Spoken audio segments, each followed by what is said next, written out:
Salut, épisode 3 de la préparation du X-Max de Farid Trao. Pour accéder au diff, ça va-t-il comme sur un engin compacte.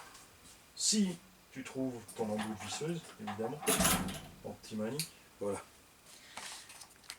4 vis sous le dessous. Faire attention à la longueur de ces vis, surtout devant. Si tu mets plus long, tu touches le carter de diff, ça le lève et la saleté rentre. Là, tu peux basculer en avant. Tu peux travailler comme ça, juste en le pliant de ce sens, c'est flex.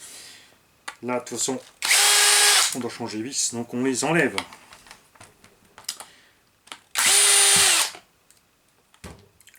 Celle-ci, dans les bras de pare-choc, généralement, je les remplace par des plus longues un petit peu. Il y a large la place là-devant pour éviter de les arracher parce qu'avec les origines, ça peut arriver. La pièce RPM, elle se monte là. Et je ne livre pas de vis avec, mais je ne peux que te conseiller pareil de mettre des vis un peu plus longues. Il arrive aussi de les arracher là-dedans. C'est pas grave, tu peux percer à 3 et traverser un peu, c'est pas grave si la tête de vis elle dépasse, alors c'est esthétique et tout, rien qu'on a déjà fait des flancs, mais d'un autre côté, tu vas voir à quelle vitesse elles vont être rabotées là-devant, ça dérangera que dalle. Et le patin même en lui-même, il sera rapidement maltraité. Parce que si tu mets pas des vis d'office demi-mètre plus longues avec le patin RPM, de toute façon ça tient pas comme il faut, tu es à peine dedans. Pour accéder au diff, 5 vis sur un carter, donc là on en est à 6. 6 en position confort et uniquement 4 pour y accéder. Et sur le terrain rapidou, surtout si tu es à 2, ça va bien.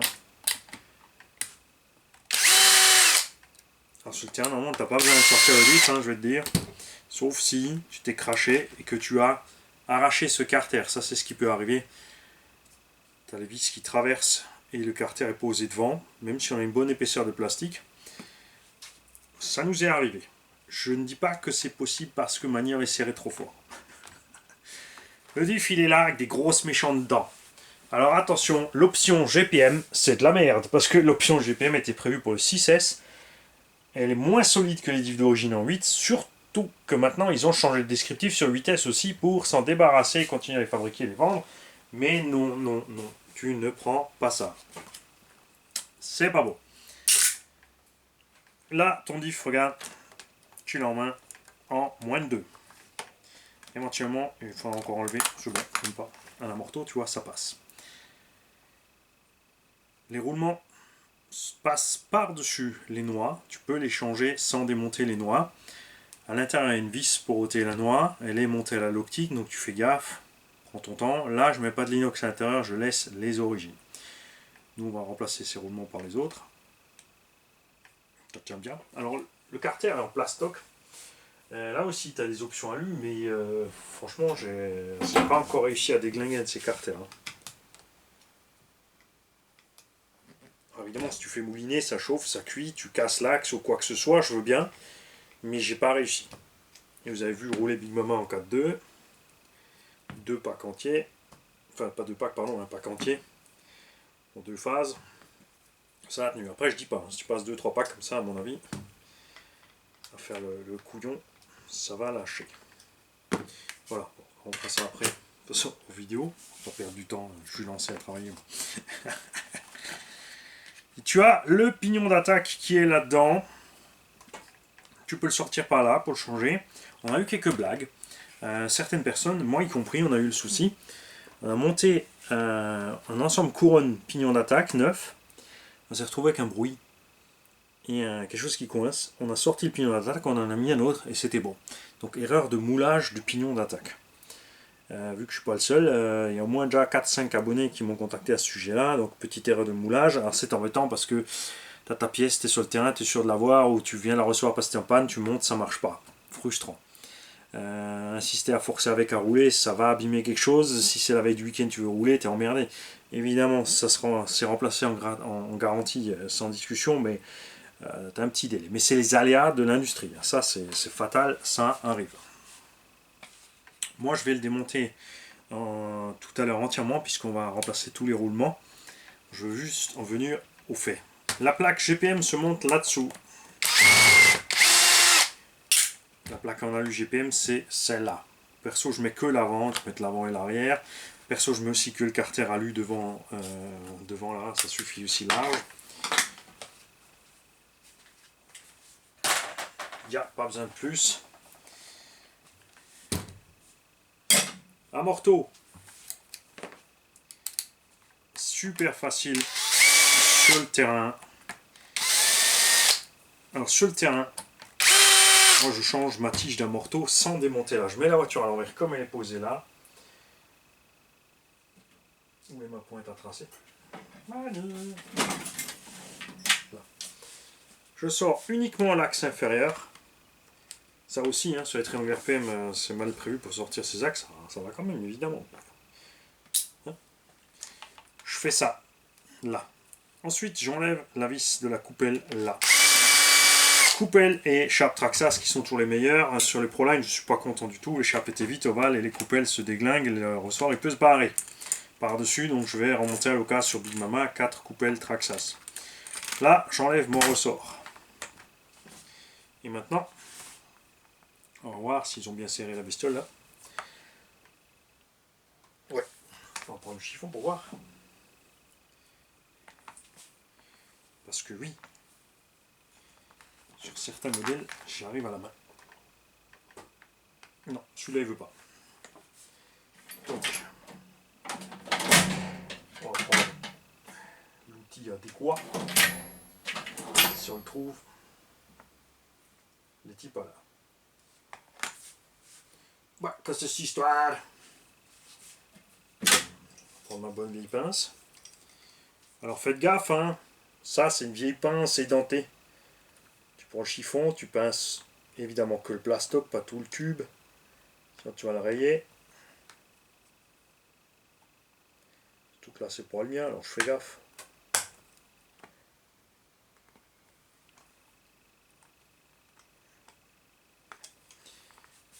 J'ai la même pince complètement plate. En fait, je vais la ramener là en bas parce que en haut, elle ne sert à rien dans le garage.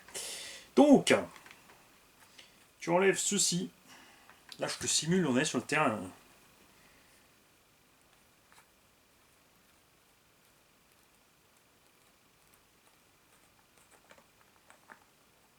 Voilà, je pose le tube par là.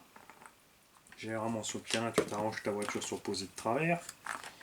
Comme ça, tu es tranquille. Il reste bien là, puisque l'huile est facilement à 2 cm. Elle est à ras du filetage derrière.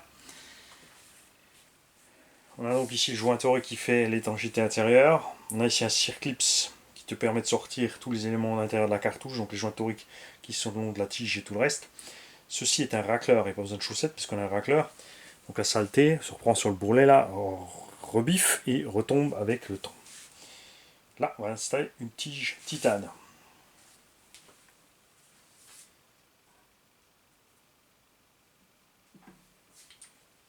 Hop. Le mini-stop d'origine est serré et le joint, regarde, il est plus haut, plus bas que le filetage. Donc ça va bien. Moi perso, je préfère ensuite quand je les remonte laisser un tout petit peu desserré. J'aime bien rouler avec l'huile et les ressorts d'origine aussi. Big Mama, on est en train de voir là, avec les ressorts 1.2 et l'huile un peu, enfin les pistons différents ProLine. Voilà. Ce qui arrive souvent, enfin surtout ces premières séries de ces X-Max, c'est que là, cette bordure est très abrupte et on a eu beaucoup de problèmes de fuite d'amorto sortis du carton parce que le joint torique était arraché par ça. Les tiges titanes sont livrées avec la rotule. C'est génial parce que c'est méchamment serré, mais c'est démonte quand même, hein, tu peux quand même le faire. Et maintenant on va passer là-dedans. Donc moi je vais y mettre un petit peu de graisse pour passer.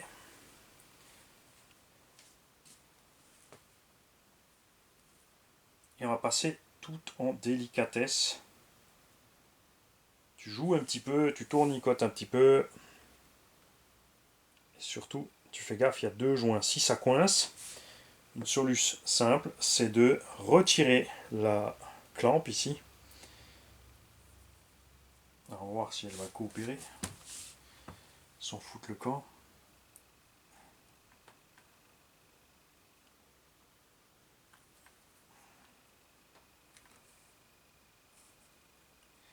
Alors, on va la faire bouger d'abord. Voilà. Alors, tu peux attraper ici avec une petite pince et tirer dessus, c'est prévu pour, une pince à bec. Il faut enlever le racleur délicatement, sans le blesser. Généralement, tu le pinces, ce qui fait qu'il rebiffe. Et ensuite, tu peux l'enlever. Voilà. Et maintenant, normalement, ma cartouche devrait sortir. Sors de là, t'as reconnu! Ça, c'est l'effet démo. Alors, surtout que tu presses pas sur le joint.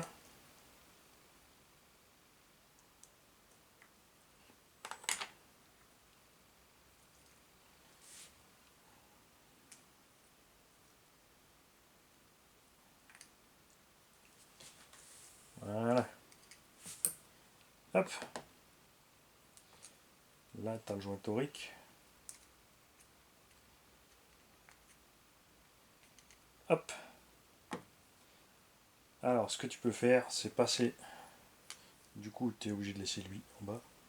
Parce que tu as vu, je voulais démonter en bas. Ça fait tellement longtemps que j'en ai pas fait que j'ai oublié que c'était monté par en haut. J'ai tellement de ces puits. En fait, c'est vrai que je change les puits. Enfin, la fois où c'est m'arrivé, je change les puits complets. Tu passes le joint torique après, regarde. Hop. Et là, t'endommages rien du tout. Hein? Voilà. Hop.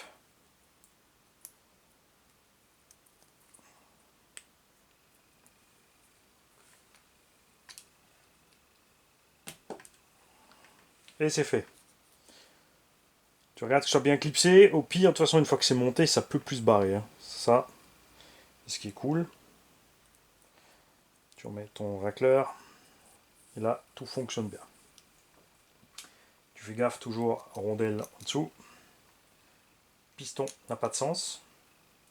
Alors, c'est pas un piston mou, hein, comme chez Coralie. Chez Coralie, ils ont le piston mou.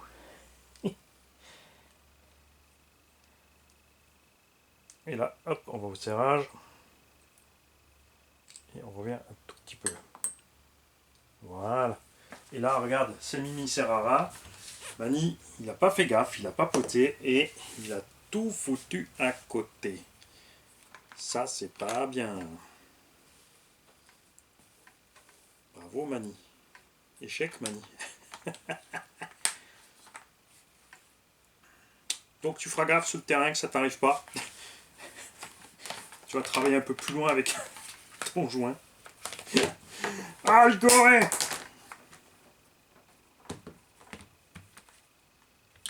Bon, maintenant que c'est fait,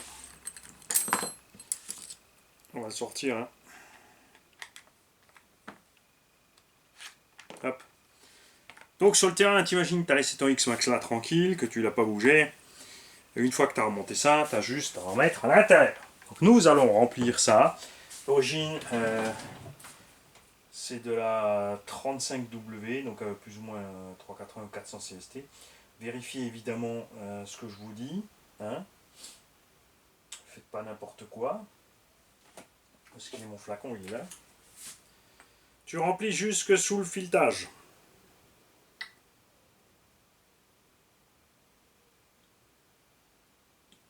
Sans faire de bulles à l'intérieur, ou le moins possible, hein, évidemment. Attends, fais toujours un peu, c'est pas la mort. Tu rentres ça à fond, tu le poses dedans, tu le descends délicatement. Là, c'est facile, tu tournes, tu fais quelques allers-retours. Tu te mets juste à ras quand tu fais ça, ce qui fait que ben, forcément, s'il y a des bulles d'air, elles sont tout de suite à la surface, puisque la seule air qu'il peut y avoir, c'est celle qui va être empoisonnée au moment où tu mets le piston dedans. Mais si tu as vu, tu peux te mettre un peu de travers pour entrer le piston ou n'importe. Ça sort direct. Là, tu mets ton amorto dedans.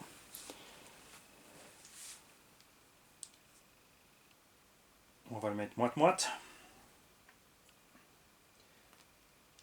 Tu visses tranquille. L'air sort ici par les méplats. Tu vois, là, tu as le surplus d'huile qui arrive, parce qu'on a rempli un peu trop. Tu as vu, tu as quelques bulles d'air. Tu fais attention aux joints toriques, parce que si tu serres trop ou si tu l'écrabouilles, on va pas aller. Et voilà. Tu as un amorto super bien rempli, sans air, sans contre-pression, sans dépression, sans rien. Ça marche tout seul.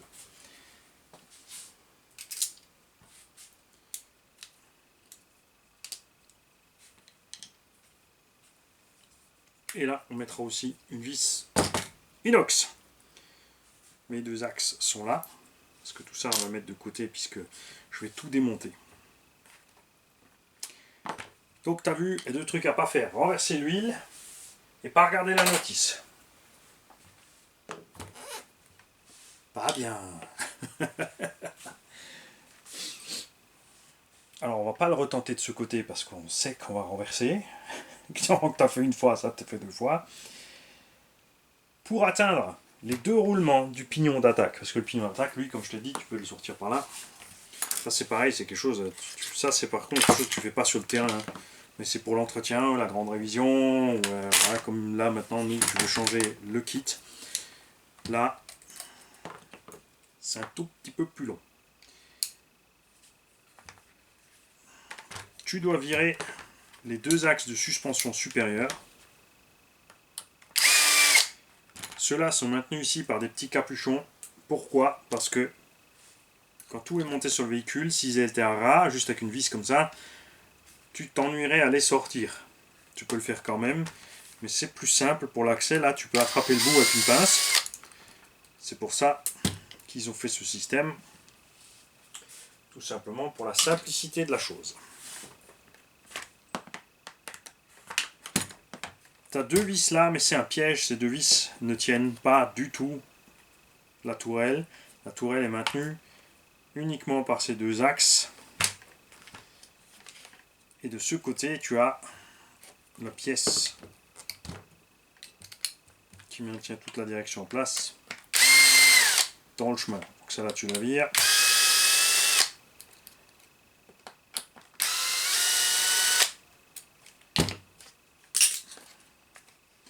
Là, il y a une petite vis en 2 mm. Les autres sont 2,5. Pareil, hein, on mettra une 2,5. Tu enlèves ça délicatement. Ça peut rester accroché ici dans le roulement, ne le casse pas. Tu as un roulement ici. Ne pas oublier de le remettre. C'est le roulement qui sert de second palier.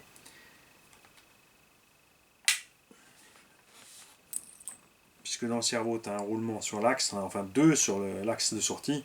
Et tu en as un ici sur la corne de cerveau, ou le palonnier, appelle-le comme tu veux, pour ne pas qu'il y ait d'effort en travers dessus. Là, tu peux éloigner la tourelle, même si tu as les deux amortos. Hein. Tu la lèves. Là, c'est simple, non, parce qu'on a déjà enlevé une partie. On va tout enlever pour éviter de faire encore plus d'accidents.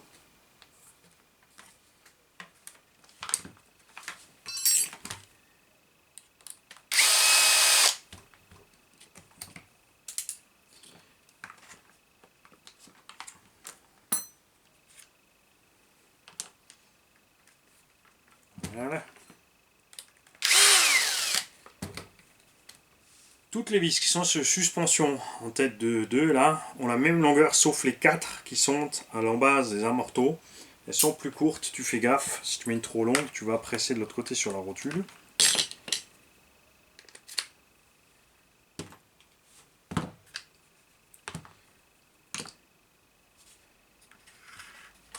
Et là, tu as 6 vis à ôter pour enlever le bulkhead supérieur.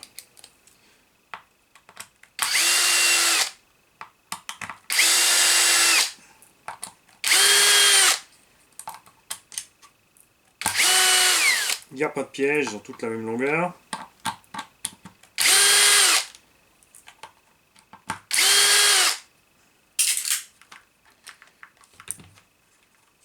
La direction c'est pareil, il faut la lever. Alors tu fais gaffe aussi, il y a 2 roulements en dessous. Et ça a tendance, comme tu peux le voir, à rester un peu accroché.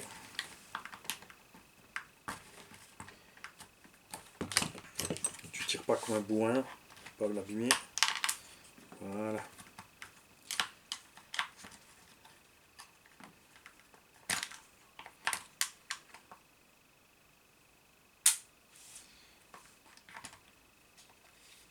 Et là, tu peux lever cette pièce pour atteindre tes roulements.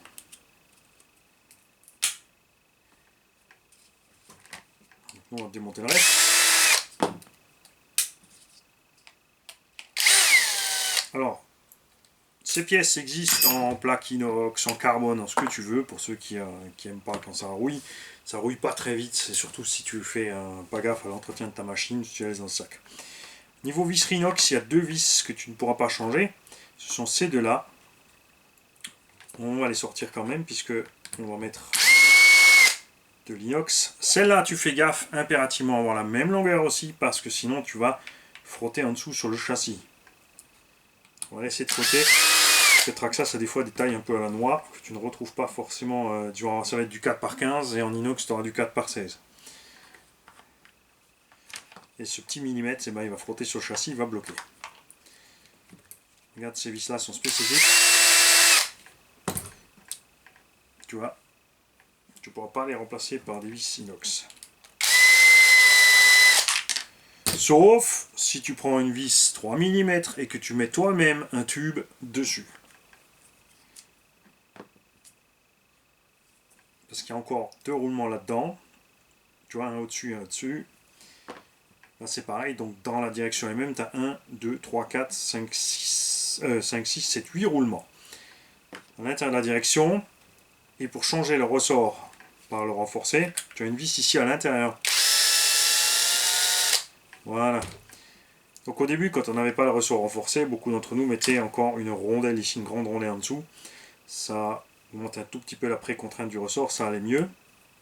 Comme tu veux le voir, la vis ici n'est pas super longue. Tu fais gaffe. Il ne faut pas, surtout pas serrer trop fort, parce que tu vas arracher le filet ici dans la pièce, qui est dans la pièce inférieure là. Alors, tu peux mettre une vis un peu plus longue parce qu'il y a de la place en dessous, mais pas trop parce que ça va buter là-dessus. Tu feras gaffe, mais tu as un peu de marge. Le fait que tu as un peu de marge te permet aussi, dans la matière plastique, ici, si jamais tu casses ça, tu peux passer une M4 à l'intérieur. On l'a déjà fait aussi. On a fait ça sur le terrain vite fait, et crois-moi qu'elle est restée du début à la fin de la vie de la voiture.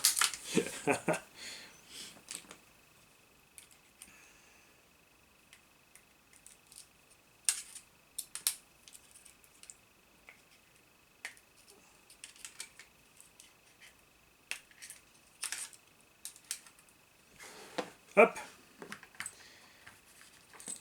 Niveau des suspects, c'est pareil. Tu as juste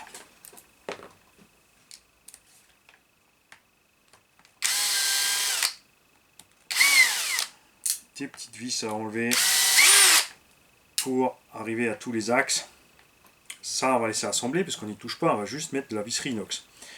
Ce qu'il faut penser aussi, andouille, tu changes les triangles. Ces vis à l'arrière, quand le tout est monté sur le véhicule, sont pas faciles d'accès. Là, ça va bien. Donc, pense-y quand tu changes un triangle sur le terrain à mettre ces vis côté arrière d'abord.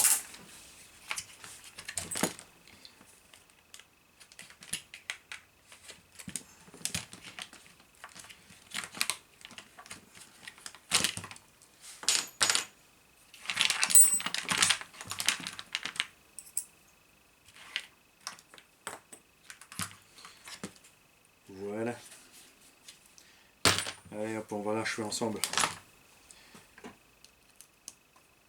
Alors, tu vois là, du coup, par réflexe, j'ai enlevé les vis, mais tu peux les laisser. Même chose pour le triangle supérieur, tu vois, tu as une vis ici qui est restée. Comme ça, quand tu balances ça dans ta caisse de terrain, quand tu casses,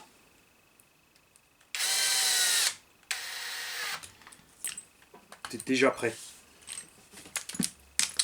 Tout simplement.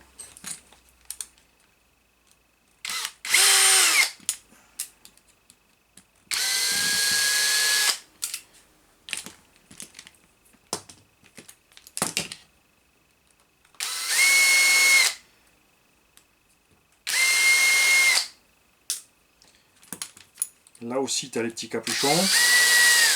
Alors tu fais gaffe, alors là ça nous est déjà arrivé avec ces petits capuchons, surtout au niveau du bas. C'est la grosse caillasse. C'est la grosse caillasse qui est passée par là, coincée entre la jante et elle bute évidemment sur ce petit capuchon. Et elle est allée arracher le capuchon.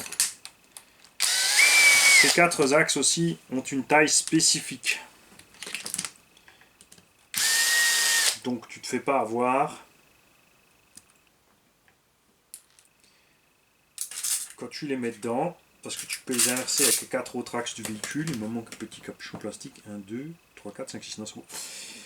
Il y a 4 autres axes qui ressemblent mais qui sont plus courts. Après quand c'est coincé dedans, bah, tu arrives à le sortir avec un peu de dégrippant, tapotant, hein, mais fais gaffe quand tu les montes, te fais pas avoir. Là on démonte tout parce qu'on va monter les pièces RPM.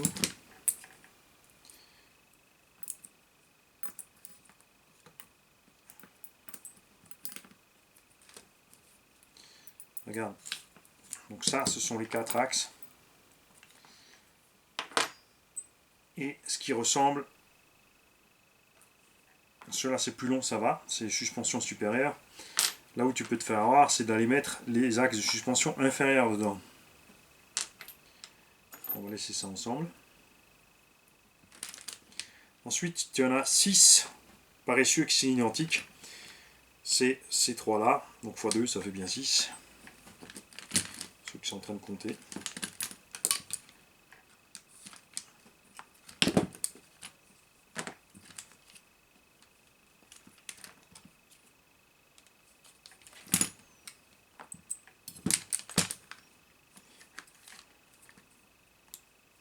On fait ensemble, comme ça vous voyez un peu le temps que ça prend.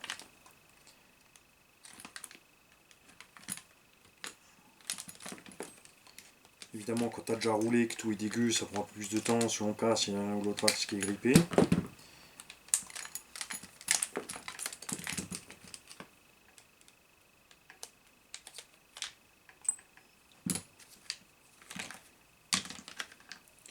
ces pièces-là ne sont pas disponibles en option RPM ou Traxxas. Existent en alu. Toi de faire ton choix, GPM, Hot Racing, etc. Il y en a plein.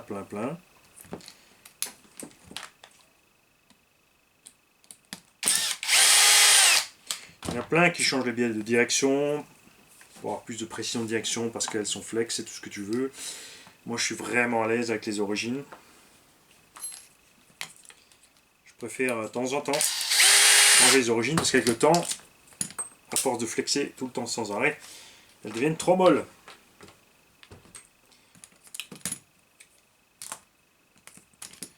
Donc, hop, ça de côté. On va faire un tas de pièces.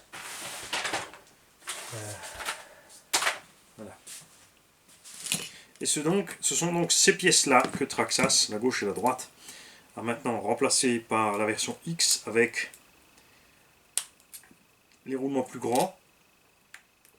Circlips, l'erreur la plus courante, c'est de les voir derrière les hexas, du coup la roue tourne pas rond.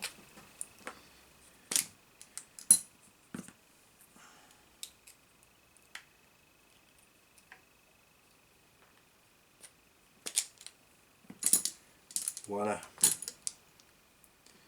Ça, jamais eu de problème, ça n'a rien de les remplacer par alu. Alors existe, élargi, c'est un peu une blague. Parce que, en fait, quand c'est élargi, tu peux plus mettre le circlip, c'est juste plus long.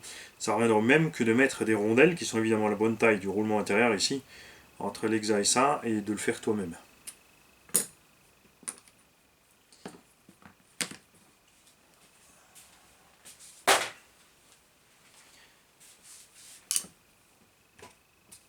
On va démonter celles-là pour montrer aussi qu'elles sont vraiment pas longues. Donc là, ça va, tu vois, on a 1 cm de filet, quand même. et avec le patin RPM. Bon, ça va, est-ce qu'ils les auraient changés aussi? Bah ouais, on est bon là. Faudra que je vérifie ça parce que nous on était relativement court, surtout avec le patin RPM. Chaque fois on avait la petite blagounette. C'est rien, on roule trop fort.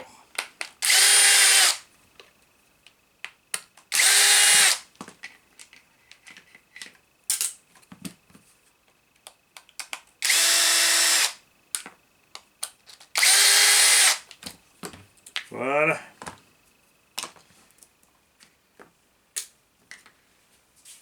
Donc nous, on va monter.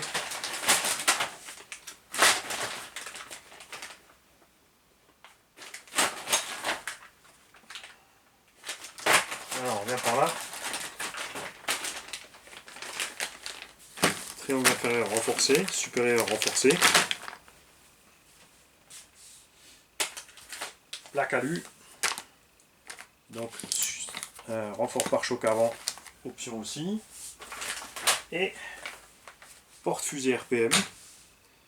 Roulement partout. Qui rouille beaucoup moins vite que les origines. Comme dit après, si tu prends soin ou si tu fais gaffe de ne pas rouler dans spécialement dans l'eau, les conditions humides, moi les roulements d'origine en moyenne me tiennent quand même l'année. Hein. Après l'année, si c'est le véhicule où je fais le cochon, je les ouvre, je les fourre de graisse, je les remonte, c'est reparti. Et ensuite on change au fur et à mesure de la casse. L'important bien sûr de changer ces roulements à temps, c'est que ça évite d'abîmer les pièces en plastique. Quand ton roulement grippe, quand il tourne dans le plastique, c'est le plastique qui va s'usiner. Ça va t'amener à des casses plus complexes ou plus de pièces à changer au final. Si ton roulement lui sera toujours mort, mais tu auras en plus la pièce plastique à remplacer. On va encore remplacer évidemment la dernière tige d'amorto par la titane. D'ailleurs aussi on a encore une vis là. Et tout ça avec l'inox. Donc tu es quand même bien parti facile, tu vois, pour tout faire. Surtout remonter là maintenant, parce que bon, même si les vis sont classées ici dans l'ordre, on va quand même rapidement être franchement à 1 heure de boulot pour un demi-train. Voilà, je parle avec vous, mais est-ce que ça irait vraiment plus vite si je parlais pas? Et je vous expliquais pas tout. Je gagnerais un peu de temps, mais pas énorme. Hein. Donc tu es vite quand même parti, on va dire, si tu fais tout ça. Ouais, fais pas le con avec lui, le manisque aussi. Tu es vite parti une demi-journée de travail. Et là, il est propre, hein. C'est un neuf. Évidemment, si tu pars sur un véhicule déglingo, où il faut nettoyer encore et tout brosser, tu es parti la journée pour une révision du X-Max. Hein. Faut pas se leurrer. J'en ai monté en vidéo sans parler, sans rien, enfin presque sans parler. Il nous a fallu quoi? Je crois 1 heure et demie, quelque chose. Mais n'oubliez pas que... Si, est-ce qu'on avait, on avait monté, on n'avait pas... Les diffs étaient déjà montés, je crois. On n'a pas monté, assemblé les diffs, plus ci, plus ça. Je crois que les diffs étaient déjà assemblés. Les amortos aussi étaient déjà montés, huilés, remplis. Donc, tu as quand même un bon gain de temps. Hein.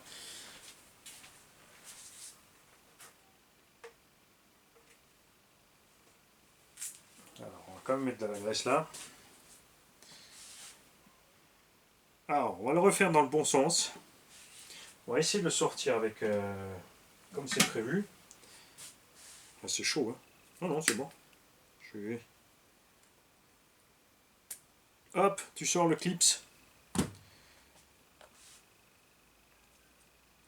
Ensuite, tu pousses la bague. Tu peux la pousser. Est-ce qu'on peut la pousser par là? Est-ce qu'elle sort toute seule? Non. Dans tous les cas, tout ce que tu dois faire attention, c'est de ne pas flinguer le joint torique. Voilà. Là, limite, tu peux le laisser dedans. Voilà, ce qui vient avec, tu vois. Tu passes le joint torique tranquille, tu remets ça. Hop. On remet ça.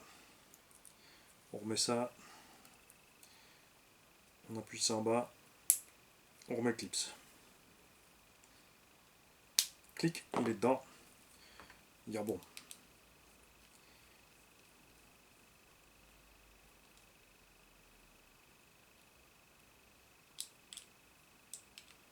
Voilà.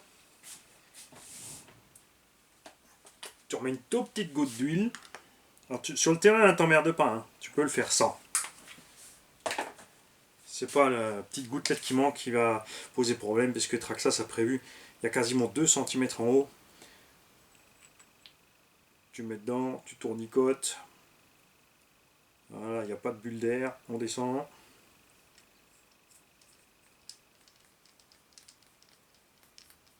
On met moite-moite. On laisse sortir l'air tranquille.